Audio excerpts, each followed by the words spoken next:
Trazer uma mensagem aqui sobre o livro de Daniel.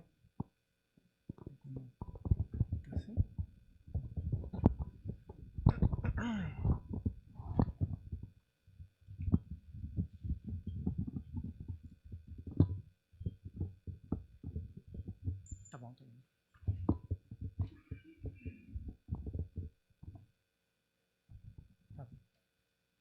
Depois de alguns anos, né, frequentando aqui a igreja, poder pela primeira vez trazer a mensagem de Deus é uma satisfação muito grande. Eu vou orar aqui. Senhor nosso Deus, nosso Pai, louvado seja o teu santo nome. Graças te damos, Senhor, pelo dia de hoje, que podemos vir aqui na tua casa e aprendermos, Senhor, a respeito da tua palavra. Abençoa nesse momento a tua palavra, ó Deus, que ela possa alcançar, Senhor, aqueles que precisam ouvir a tua mensagem e que precisam, Senhor, mudar os caminhos que seguem, Senhor. Senhor, que ela possa chegar também àqueles, Senhor, que estão ouvindo e ela possa, como a tua palavra mesmo diz, não voltar vazia. No nome santo de Jesus, amém.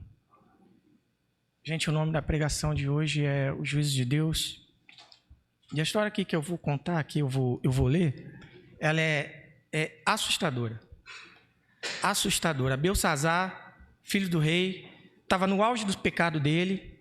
E diz o texto aqui que enquanto ele blasfemava contra Deus, apareceram dedos de mão humana na parede, escrevendo Mene, Mene, Tekel, Parsim. E eu vou explicar o significado de tudo isso, mas vamos ler aqui Daniel, capítulo 5, verso 1. O rei Belsazar deu um grande banquete para 1000 dos seus nobres e bebeu vinho na presença dos 1000. Ou seja, ele reuniu, nessa reunião, ele reuniu a nobreza. A elite do mundo estava ali, porque você tem que se lembrar de que Nabucodonosor, de que a Babilônia era a superpotência mundial da época. Ele então reuniu a nobreza, a elite do mundo estava ali. Eles estavam no auge da prosperidade. Afinal de contas, para reunir essa quantidade de gente, 1000 pessoas, e dar vinho para todo mundo, tem que ter dinheiro. Tem que estar realmente no auge da prosperidade, é o que o texto de Daniel conta aqui.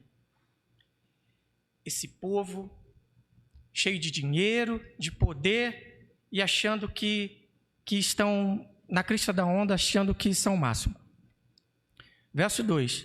Quando estava bebendo vinho, Belsazar mandou trazer as taças de ouro e de prata que Nabucodonosor, seu pai, tinha tirado do templo que estava em Jerusalém, para que o rei, seus nobres, suas mulheres e concubinas os usassem para beber. Então trouxeram as taças de ouro que foram tiradas do templo de Deus, que estavam em Jerusalém, e o rei, seus nobres, suas mulheres e concubinas beberam nelas. Beberam vinho e deram louvores aos deuses de ouro, de prata, de bronze, de madeira e de ferro, de madeira e de pedra. Na mesma hora, apareceram os dedos de mão humana que escreviam no reboco da parede do palácio real de fronte do castiçal. E o rei viu os dedos que estavam escrevendo. Então a fisionomia do rei mudou. Seus pensamentos o perturbaram, suas pernas ficaram fracas e seus joelhos batiam um no outro. Para aquelas pessoas que acham que quando o mundo pega a cruz do nosso Senhor Jesus Cristo, coloca um travesti lá, e eles acham que não tem problema algum. Vocês já viram isso? Isso não afeta a minha fé. Ímpios fazem as suas expressões mais horríveis de rebeldia contra Deus, e alguns cristãos dizem isso não afeta a minha fé, que não sei o quê. É uma ignorância, porque aqui no texto, quando eles pegam os símbolos, o texto bíblico diz que no mesmo instante Deus puniu aqueles homens. Porque, veja, os símbolos eram uma representação de quem Deus era. Então, atacar os símbolos aqui era atacar a pessoa de Deus, era atacar o povo de Deus. Verso 7. O rei estava apavorado. O rei gritou para que trouxessem os adivinhos, os astrólogos e os prognosticadores. E o rei disse aos sábios da Babilônia: quem ler esta inscrição e me declarar a sua interpretação, será vestido de púrpura como rei, e terá um colar de ouro no pescoço, e será o terceiro governante do reino. O que os historiadores dizem é que Beltsazar era o segundo, havia um outro acima dele. Então, quando ele diz, vocês serão o terceiro, o que ele quer dizer é o seguinte, o que ele quer dizer aqui é o seguinte: se vocês arrancarem essa angústia que eu estou enfrentando, essa perturbação que eu estou enfrentando, vocês serão os maiores aqui, vocês só estarão abaixo de mim. Só. Então, vieram todos os sábios do rei, mas eles não puderam ler a inscrição, nem declarar a sua interpretação ao rei. O rei Beltsazar ficou muito perturbado com isso, e a sua fisionomia mudou, e os seus nobres estavam perplexos. Aquele mundo que se considerava poderoso, cheio de dinheiro, de prosperidade, de grandeza, de glória, agora está sendo representado por esse rei aqui, que está com as pernas bambas. Verso 10. Aconteceu que, por causa das palavras do rei e dos seus nobres, a rainha entrou no salão do banquete, e a rainha disse: ó rei, vive para sempre, não te perturbes os teus pensamentos, nem se altere a sua fisionomia. As pessoas viram que o rosto dele mudou, que o semblante dele, rosadinho pelo vinho, agora é pálido pelos dedos. Verso 11. Não te perturbe. Há no teu reino um homem que tem o espírito dos deuses santos, que nos dias de teu pai se achou nele luz, inteligência e sabedoria. Você nota aqui que o linguajar dela é pagão, né? Ela não diz que ele tem o espírito do único Deus, não. Ele tem o espírito dos deuses, no plural.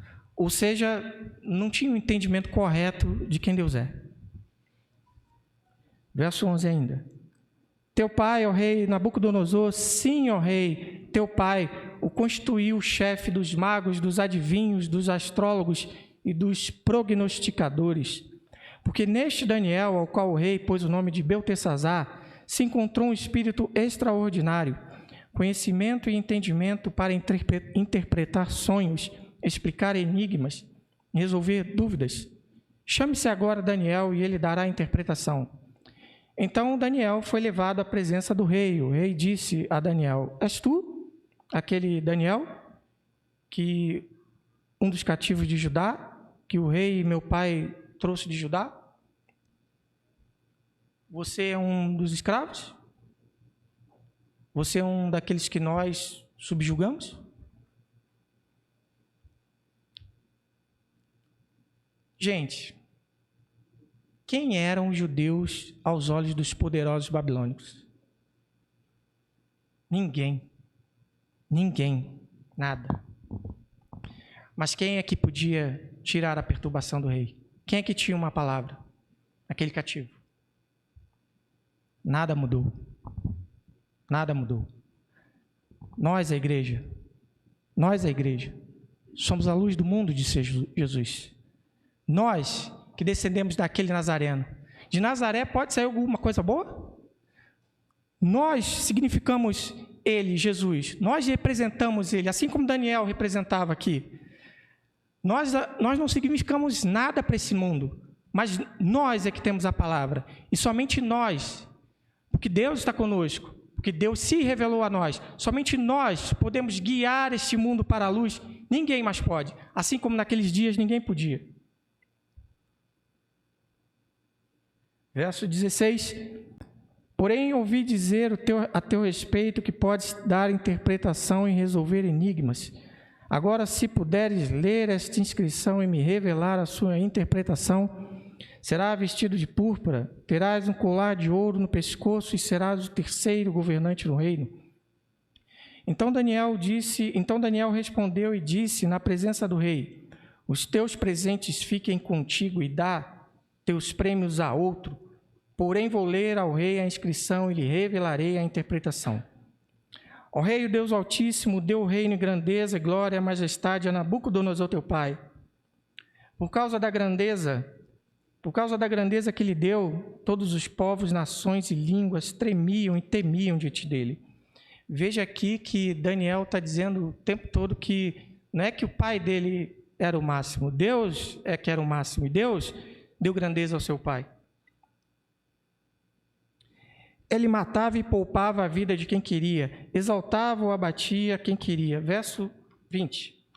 Mas quando seu coração se exaltou e seu espírito se endureceu para agir arrogantemente, foi derrubado do seu trono real e sua glória lhe foi tirada, como vocês sabem muito bem. Nabucodonosor perdeu a razão e se comportou como bicho.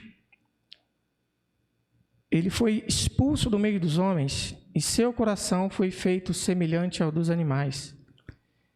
E a sua morada foi com jumentos selvagens. Deram-lhe grama a comer como aos bois, e o seu corpo foi molhado pelo vale do céu. Até que reconheceu que o Altíssimo Deus tem domínio sobre o reino dos homens e constitui sobre ele a quem quer, inclusive teu pai, inclusive tu, você. Mas tu, Belsazar, que és filho, não humilhaste teu coração, embora soubesse. Você não tem a desculpa de dizer, eu não sabia. Verso 23, mas te elevaste contra o Senhor do céu, pois as taças do templo dele foram trazidas à tua presença, e tu, teus nobres, tuas mulheres e tuas concubinas bebeste vinho neles. Além disso, deste louvores aos deuses de prata, de ouro, de bronze, de ferro, de madeira e de pedra, que não veem, não ouvem, nem sabem, mas não glorificaste a Deus, em cuja mão está a tua vida e de quem são todos os teus caminhos. Então, aquela parte da mão que traçou o escrito foi enviada por ele. Esta é a frase que foi escrita, Mene, Mene, Tekel, Parsim. E esta é a interpretação. Mene, Deus contou os teus dias, os dias do teu reino, e pôs fim neles. Tekel, foste pesado na balança e foste achado em falta. Pérez, o teu reino está dividido e entregue aos medos e persas.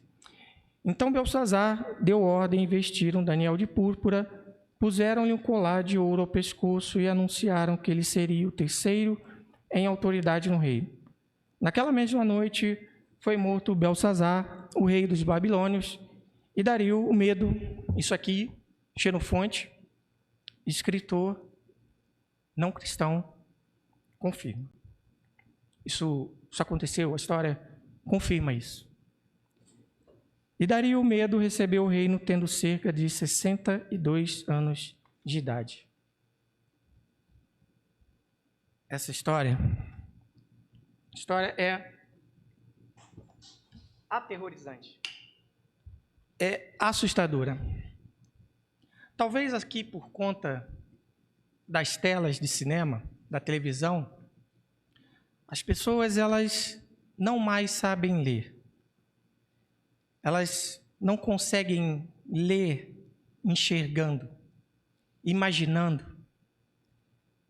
Talvez assim por conta das telas, porque tudo por meio das telas é dado assim mastigado.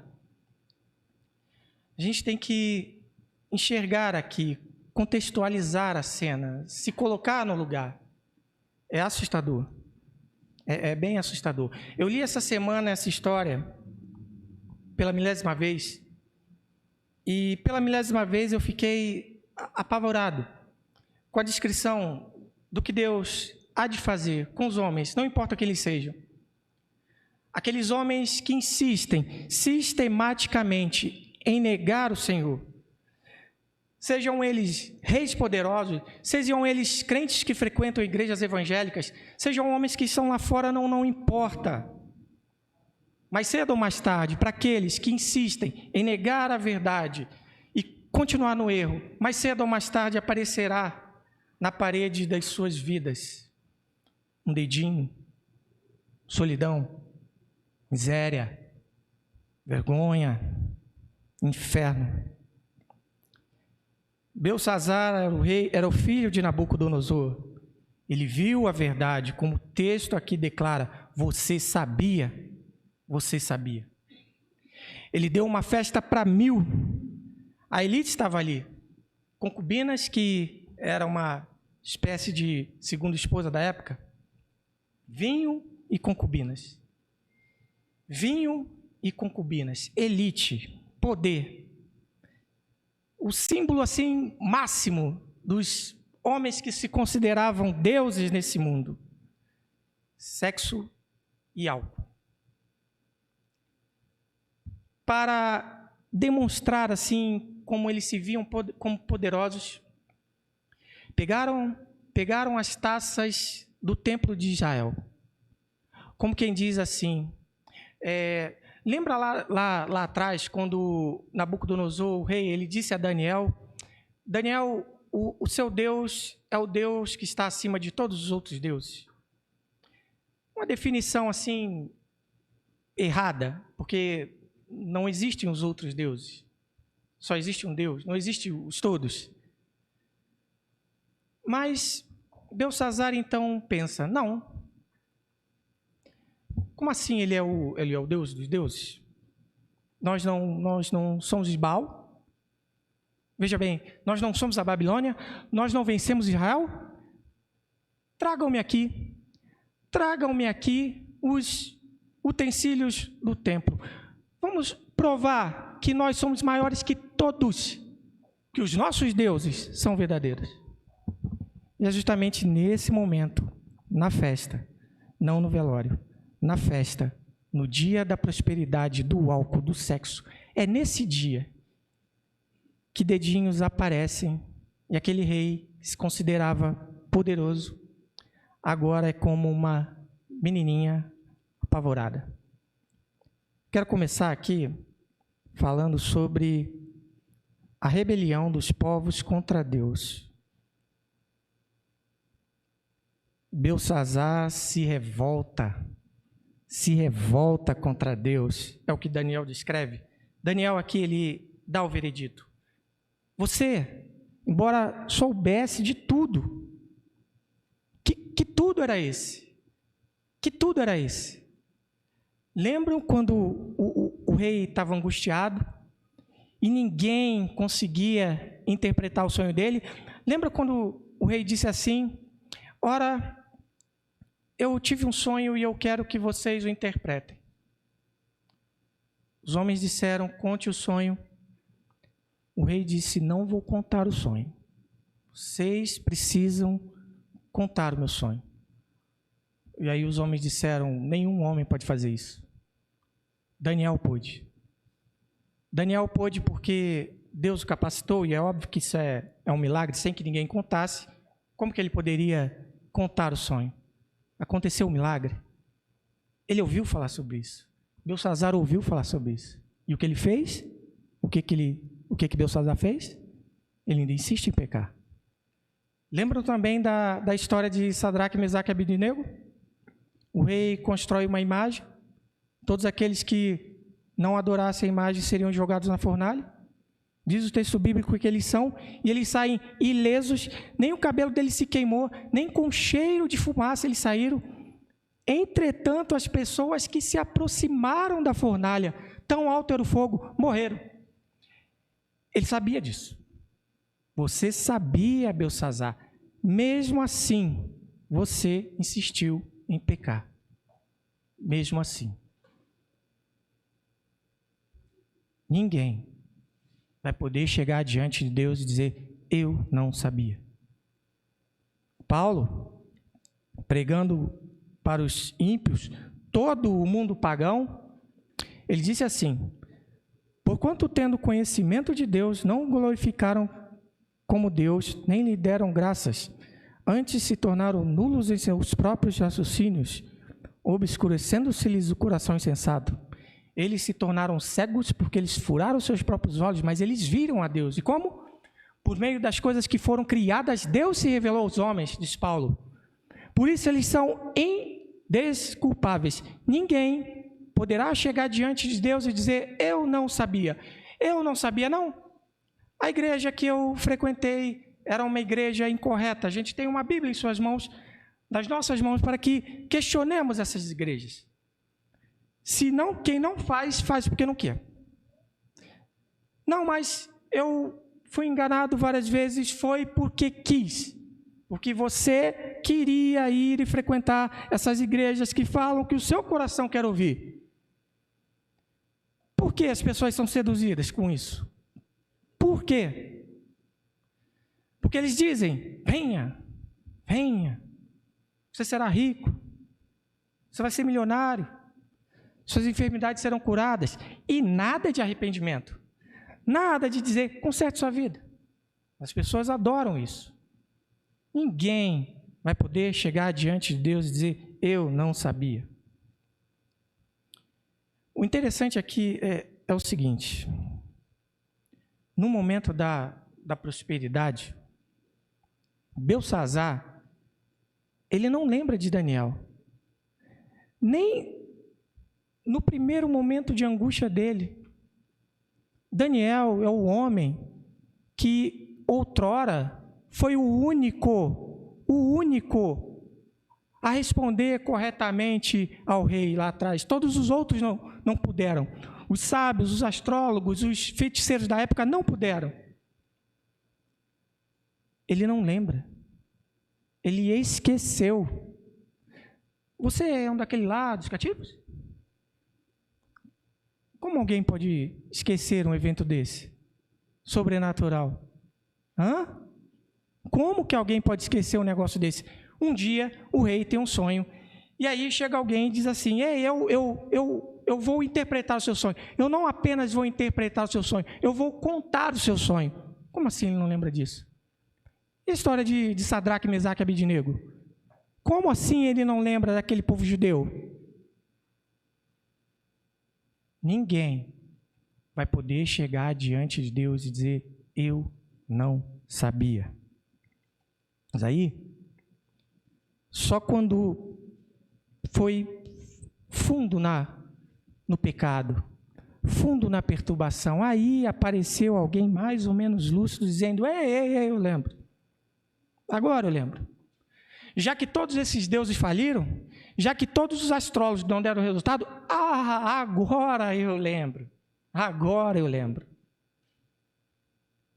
Pode acontecer isso. Agora que eu encontrei o meu caminho, para que eu me livrasse das minhas perturbações e encontrasse o caminho, eu já tentei, sabe, nas festas, eu já tentei, sabe, em paixões. Eu já tentei em vários caminhos.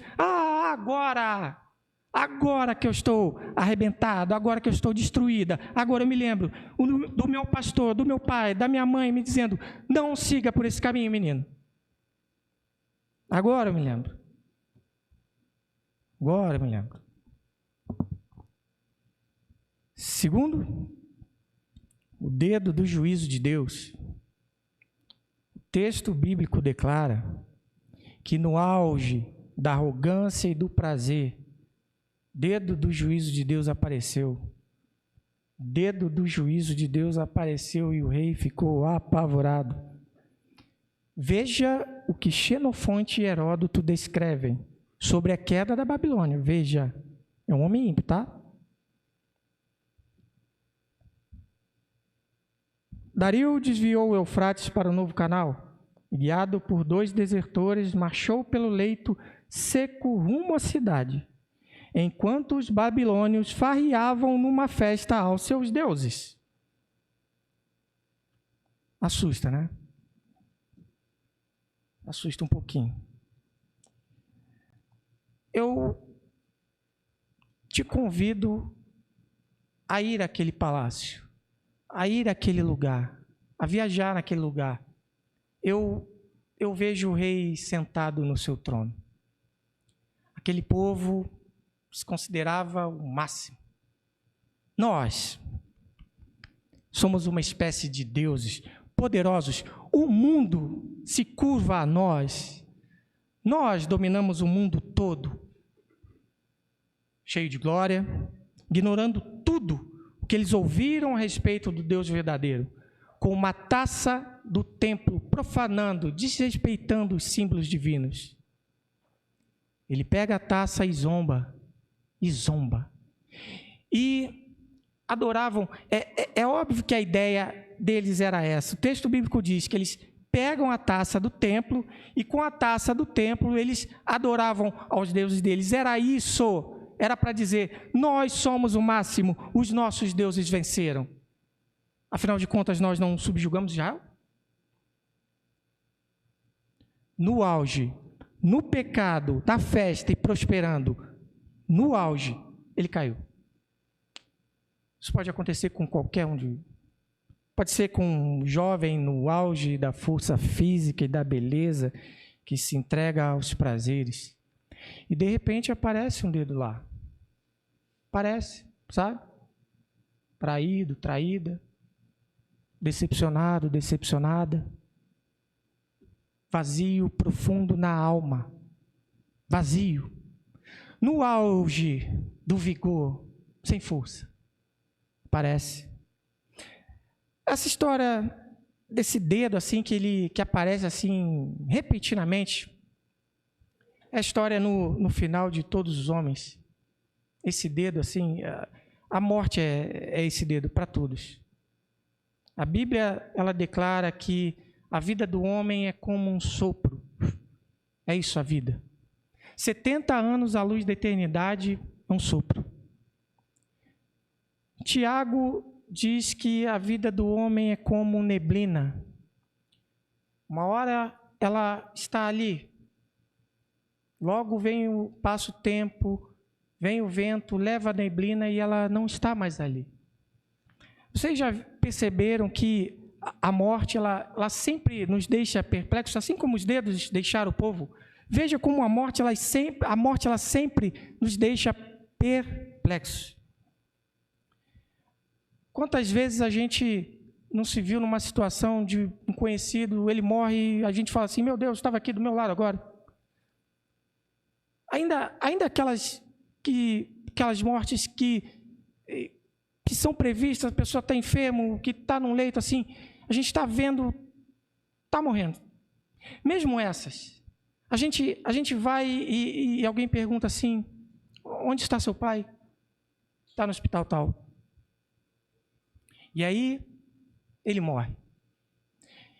Então, tudo muda, já não é mais onde está o seu pai, é onde está o corpo de seu pai. E aquele homem que estava com você ali, ele se foi. Ele se foi. Você nunca mais o verá, nunca mais. Assim, se foi. Deixou de ser, deixou de existir. Cada cortejo fúnebre, cada óbito é o dedo de Deus escrevendo para nós.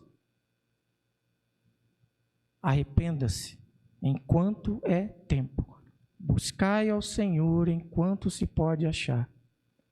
O texto declara aqui, o texto bíblico declara que os homens poderosos, os mais poderosos dos seus dias, eles estavam tremendo, com o joelhinho balançando, apavorados. Face branca.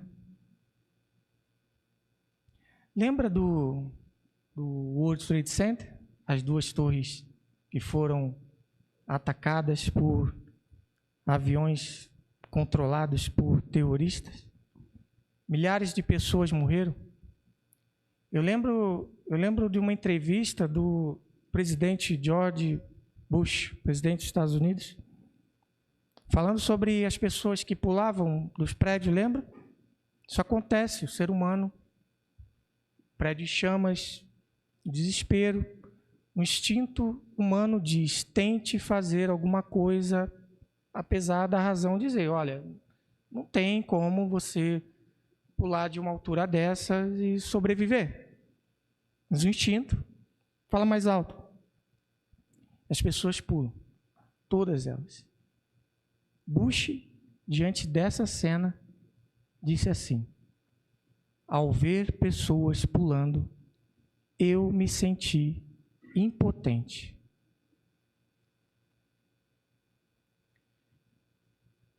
Se há um dia que o homem mais poderoso do mundo treme, você acha mesmo que não haverá um dia em que você, caso insista em viver no pecado, não vai tremer?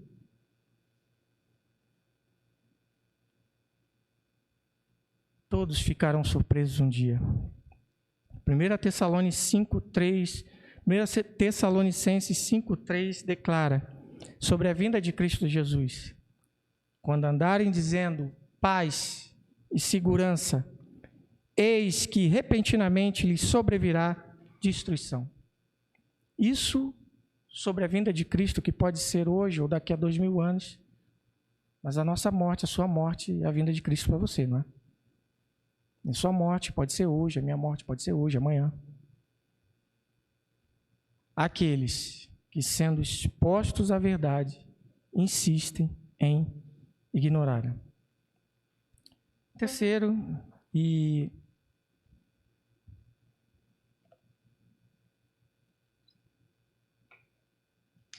os homens desse mundo não têm resposta para nós. Os homens deste mundo não têm resposta para nós.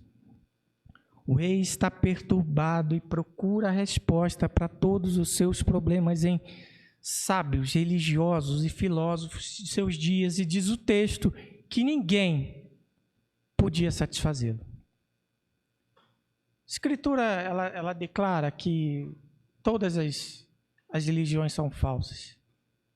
Todas elas são falsas. Os caminhos desses homens são homens tateando no escuro. Essa é a descrição bíblica. Eles não podem responder nada a mim nem a você. Por fim, só Daniel sabia ler. Só Daniel sabia ler e interpretar o que estava escrito na parede. Mene, mene, tekel, parsim. De maneira resumida, você foi contado. Deus colocou você na balança, você foi pesado. Está faltando alguma coisa. Por isso, você foi julgado.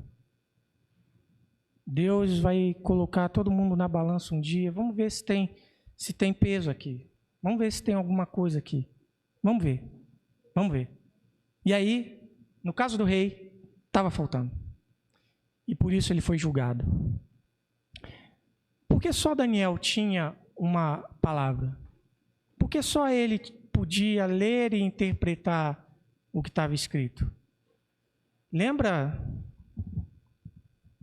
lá no início, lá em Daniel, que Daniel e seu povo, Sadraque, Mesaque e Abednego, eles foram os únicos a se consagrarem a Deus. Lembra quando lá em Daniel 1:8 que diz que Daniel e seu povo, eles resolveram firmemente não se contaminar. Resolveram firmemente não se contaminar com as comidas deste mundo, com as oferendas desse mundo. Lembra também que a sabedoria de Daniel era a sabedoria divina? Que a sabedoria de Daniel não era de homem? Lembra disso? Você tem necessidade de sabedoria? O texto bíblico diz, peça a Deus e Deus vai dar. Mas como obter isso? Sem santidade ninguém verá a Deus, diz o texto bíblico. O vinho tira a inteligência. O pecado tira também.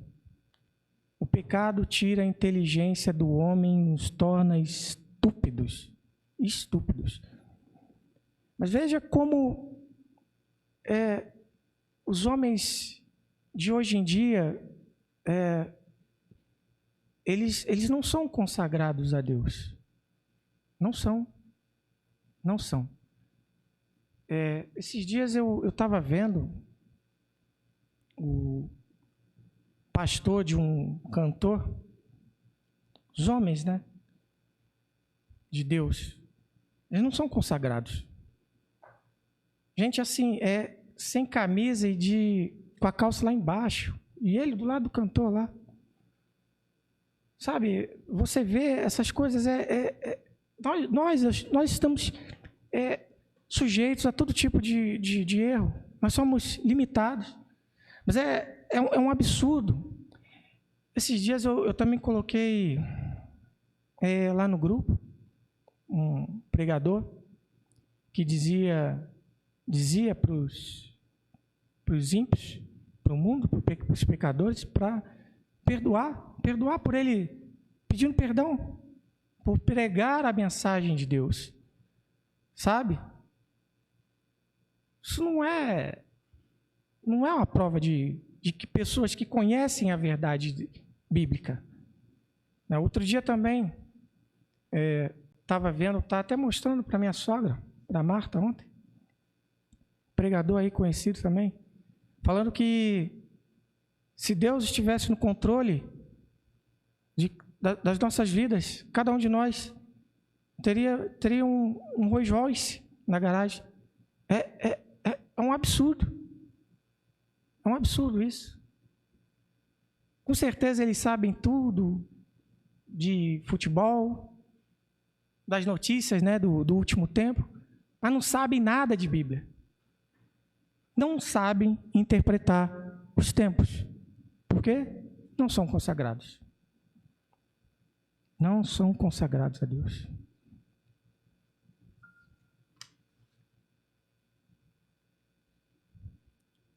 Ou seja, são homens que também se humilham diante de poderosos. Né? Esses dias também, a cantora lá, que foi da igreja, pregador dizendo não, porque ela se revoltou, né? Também fez a mesma coisa aqui, se revoltou contra a igreja. E vai para o mundo, tudo bem. Mas, em vez de dar uma palavra correta, uma mensagem correta, não, pode fazer, não tem problema, pode fazer o que quiser. Não tem problema nenhum. Pode falar isso aí. Não, está certo, ela está certa. São homens que se humilham diante de poderosos. Se eu quisesse agradar a homem, diz Paulo, não seria servo de Cristo. Sabe aquele que ouve de Deus? Aquele que não está preocupado com o que os homens têm a dizer sobre ele. Daniel, sabe o que Daniel ele pode ler o que estava escrito?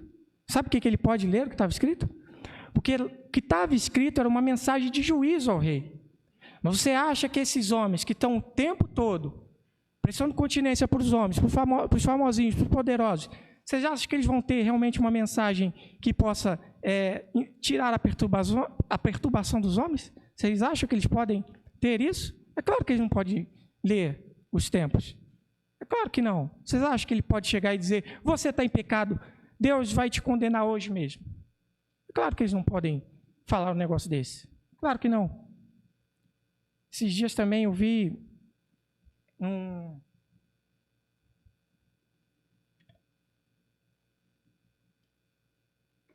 pastor também se queixando, no caso esse se queixando do outro lá que era pregador, pastor de jogador de futebol, um jogador de futebol aí famoso. E aí o jogador de futebol ele botou lá a nova namorada dele, a nova amante dele. Aí o pastor botou assim embaixo, uhul.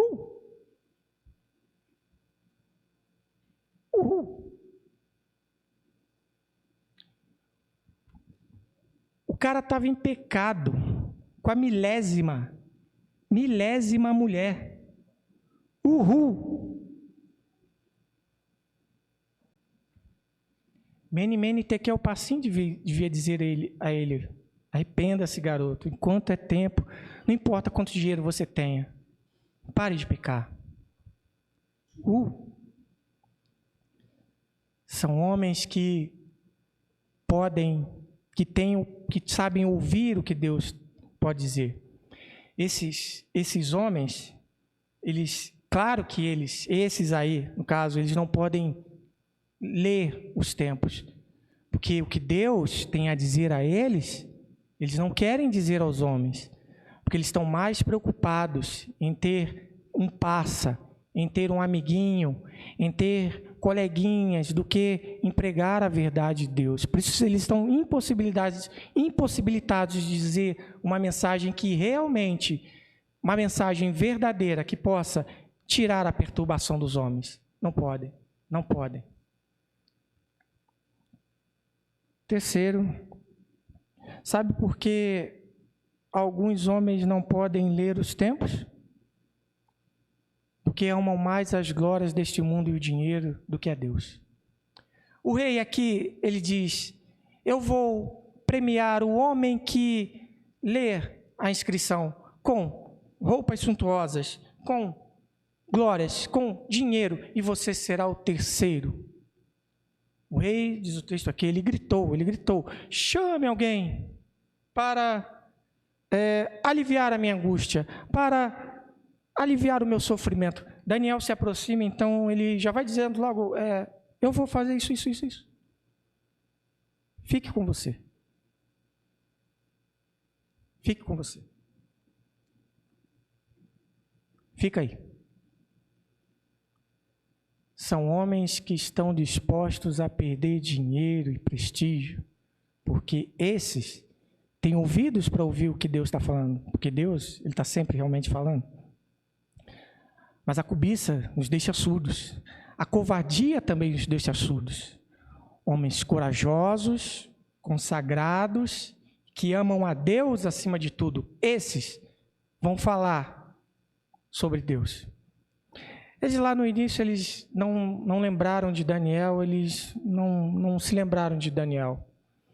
No momento, na prosperidade, não. Nem no momento de angústia, não. Só quando tudo deu errado, quando todas as tentativas deles fracassaram, aí então, eles se lembraram. Quando o mundo estiver perplexo, quem vai ter uma palavra para dizer a eles? Quando a sua vizinha, que insiste em criar os filhos dela à luz dos conselhos deste mundo, quem vai ter uma palavra para dizer a ela? Quem? Quem vai poder dizer assim, vem cá, eu conheço alguém, vem aqui e eu vou te ajudar.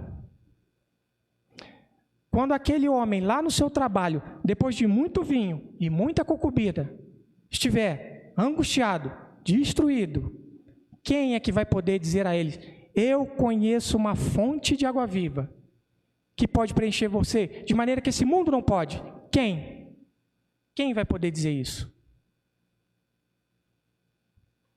São aqueles como Daniel, consagrados, corajosos e amantes muito mais de Deus do que qualquer outra coisa. O mundo caminha para o buraco, mais uma vez, como sempre, ele caminha para a destruição. Os homens estão perturbados, apesar de ouvirem as mais variadas vozes. Por todos os lados, há vários homens prometendo solução para os nossos problemas, alívio para as nossas aflições. Mas a Bíblia declara que a igreja é a luz do mundo. Ela, somente ela, carrega a mensagem de Cristo Jesus.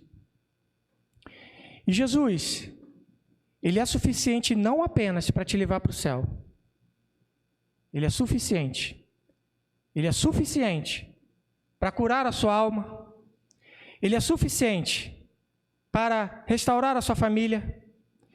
Ele é suficiente para que você possa aprender a criar, a saber como criar os seus filhos.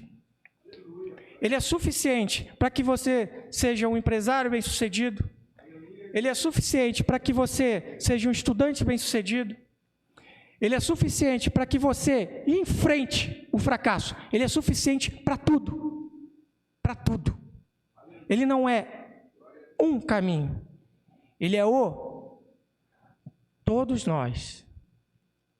nós temos a chance, agora, de nos arrependermos. Mas pode ter certeza, para aqueles que não reconhecerem, não se humilharem diante dos sinais, porque a Bíblia, ela não é um salto de fé no escuro, ela dá muitas provas a nós. Como deu a Beltsazar, ele teve muitas provas de que o Deus de Israel era, sim, o Deus verdadeiro. Ele teve. Para aqueles que ignorarem, mene, mene, tekel, parsim, serão contados, pesados e achados em falta. E repentinamente, enquanto eles disserem paz e segurança, lhes sobrevirá destruição. Portanto, eu venho aqui pregar a única coisa que um cristão deveria pregar. Arrependei-vos, enquanto está próximo o reino dos céus.